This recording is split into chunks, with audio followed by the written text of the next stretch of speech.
Hi friends, இன்றைக்கி வந்து பார்த்தீங்கன்னாக்கா கோவக்காய் பொரியல் தான் ஷேர் பண்ணியிருக்கேன். இந்த கோவக்காயில் பார்த்தீங்கன்னாக்கா மருத்துவ குணங்கள் நிறைய இருக்குங்க. இது வந்து சர்க்கரை நோயை குணப்படுத்தும், வாய்ப்புண், வயிற்றுப்புண், குடலில் இருக்கிற புழுக்கள் இதையெல்லாம் கண்ட்ரோல் பண்ணும். ஸோ அதனாலேயே இந்த கோவக்காய் வந்து ரொம்ப ரொம்ப நல்லது. நிறைய பேர் வந்து இதை சாப்பிட மிஸ் பண்ணுறாங்க. இந்த கோவக்காய் பொரியல் பண்ணுறதுக்காக அளவு கோவக்காய் எடுத்திருக்கேன். இந்த கோவக்காயை மேல் பகுதியும் கீழ்ப்பகுதியும் கட் பண்ணிவிட்டு ரவுண்ட் ஷேப்பில் கட் பண்ணியிருக்கேன். குட்டி குட்டி பீஸாக கட் பண்ணி வச்சிட்டோம் அப்படின்னா வேகிறதுக்கு கொஞ்சம் ஈஸியாக இருக்கும். இதை நீல வாக்குலேயும் கட் பண்ணிக்கலாம். இப்போ கட் பண்ணி வச்ச கோவக்காயை ஆஸ் யூஷுவல் நம்ம தாளிப்பு கொடுத்து வதக்கிடலாம்.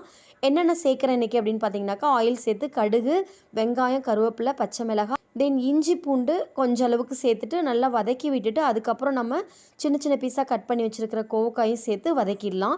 இது வந்து ஆயிலே வேகும்போது நல்ல டேஸ்ட் கொடுக்கும். அது கூட மஞ்சத்தூள், தேவையான அளவு உப்பு, நம்ம காரத்துக்கு தகுந்த மாதிரி மிளகாத்தூளும் சேர்த்து லைட்டாக தண்ணி தெளித்து நம்ம ஆயிலே வேக வச்சிடலாம். இப்போ சூப்பரான கோவக்காய் பொரியல் ரெடி ஆகிடுச்சு. தேங்க்ஸ் ஃபார் வாட்சிங்.